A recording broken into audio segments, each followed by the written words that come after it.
job begins about 5:30 in the morning, and on a good day, it ends at 5 o'clock in the evening when I leave the office. A lot of extracurriculars after that. If you're out and about in the community, you probably see me in some of those things too. But I probably wasn't a whole lot different than most of you. When I went through school, I did the reading that I had to. I wasn't one who enjoyed reading a lot just for reading's sake, so I pretty much only read what I had to read.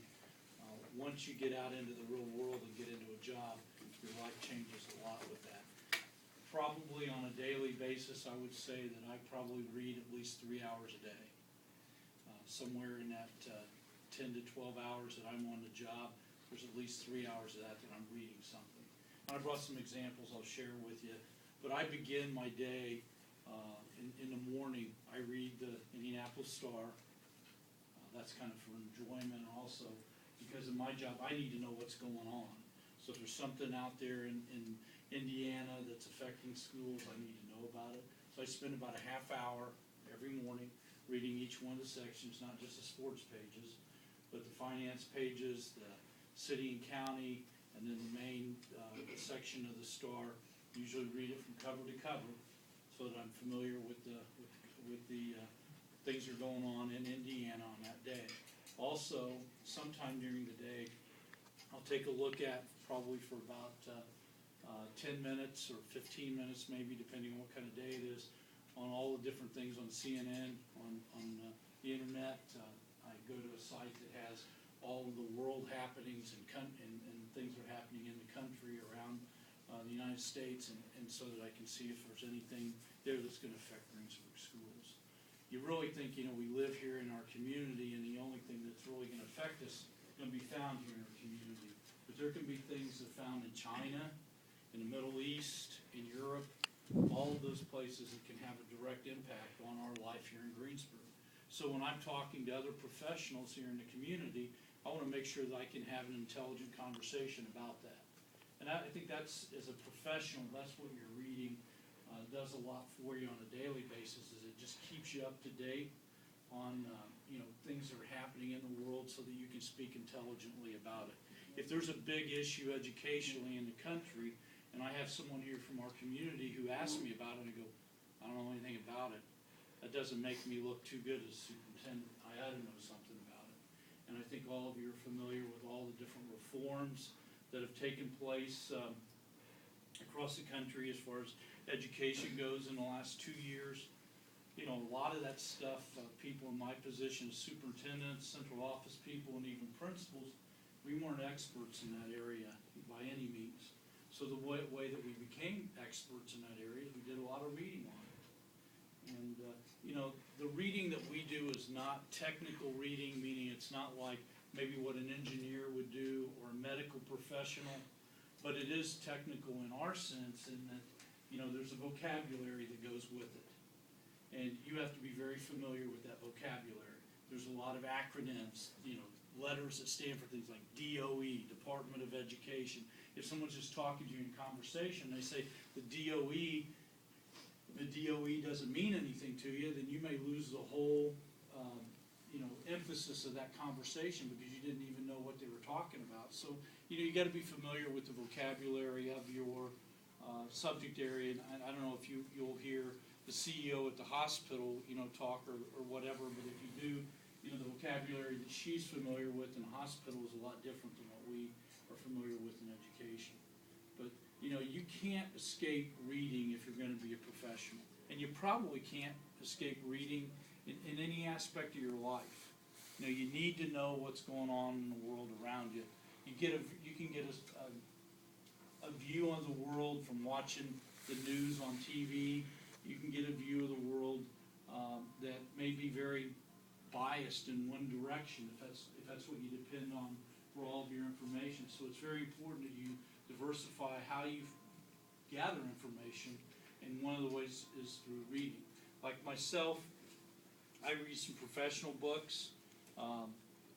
There's a lot of those out there. A lot of them are on leadership. One of the things that I've been doing with all of our teachers is I've been offering a leadership seminar that we do about once a week, talking about leadership, school leadership, And to do that, I had to do a lot of research. I had to go out and read a lot of things myself, and then decide what we were going to talk about, filter through all that. But probably for an hour-long presentation that we do each week, and Mrs. Wheeler, she's taking part in that almost every week. Probably 4 or 5, maybe even 6 hours of research have gone into that 1 week for that presentation. So it's really different. What the week brings as far as what I'm going to read and what I'm going to have to do with what I read. Also like to read some things just for fun for myself. One of my favorite books is a book called Good to Great, and this is also on leadership, but it's on not just school leadership, but leadership that's found out there in what we call the real world. It may be in business, it may be in industry, it may be as a politician, but it's talking about what does it take to become great. They always say the enemy of greatness is that you're good, because when you're good, most people say that's good enough. But this book has been very important in shaping some of my philosophy on school leadership.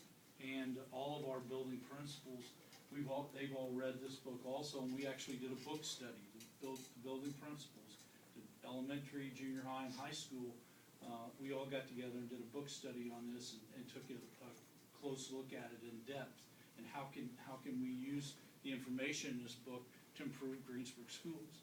And I think that's the whole thing about reading is you read some things just for enjoyment. You read other things to gain knowledge to where you can do your job, whatever your job's going to be, better than what you're doing it today. If you get a physician who goes through med school in 1970 and they haven't done anything since 1970, I really don't want them to be my doctor, because there's a lot of things that have improved since 1970. If you have a teacher that went to school, and graduated from college in 1965, and they haven't done anything since 1965 when they graduated from college, the world's changed a lot since then. So reading's very important as a professional to keep up on changes in your profession. There's also, thousands of magazines that are available out there. I probably get about 10 different ones in my office that come through. Most of them are on school leadership, but there's magazines on administration at the building level, at the central office level, on managing and planning building projects within the school system. I don't read every magazine article that comes through my office, needless to say, but I'll always take a look at each one and see if there's anything in particular within that magazine that might be of interest. So, reading is a major part of my life, and I really wouldn't have known that when I was your age that I would have to read as much as I do. I enjoy it. I enjoy being up to date on what's going on. I like to have conversations about politics and economics and school reform and all those things that impact Greensburg schools and impact schools in general. So that's kind of in a nutshell what my day's like. I'll spend about a half hour reading the newspaper and probably another 2 hours, maybe 2.5 hours a day reading other things. I have to prepare a very detailed agenda for a board meeting every month. And in that, I have to provide financial information, and I have to provide all the evidence for anything that we're going to do differently in Greensburg schools. Let's say we're going to have a building project, and I have to provide all the details for that building project, or we're going to offer a new class at the high school or at the junior high. I have to provide all the details for why we're going to do that. And that doesn't just come because Mr. Hunter wants to do that. It comes because I have to show a need for it, and I have to go out and research that, and that requires a lot of reading. So that's pretty much what I have to offer. You guys are going to have a hard time, unless you have some really big readers, probably beating the professionals in the community reading. Because I would venture to say that most of them are going to put in the same amount of hours that I do, or even more, in their job on a daily basis. And when you look at 3 maybe sometimes even 4 hours a day, that's a lot of time. Most of you don't spend 3 or 4 hours a day reading. Maybe you should, but you don't. Probably I look around here, there's a few of you going, yeah, I do. But that's probably not the case for most of you. Any questions? Mr. Hunter, what kind of student were you? I think there's a misconception that, okay, well, you read a lot now. Did you read a lot when you were in high school? No, probably not. Not a whole lot. Not anything more, as I think I said earlier, didn't really read a whole lot more when I was your age than what I absolutely had to. I don't know, as far as the textbook goes, I probably skimmed the textbook the way many of you do, but didn't really read for details. You learn when you get into college, probably that, textbooks are a lot more important at that level than they are high school, because you really have to read for detail.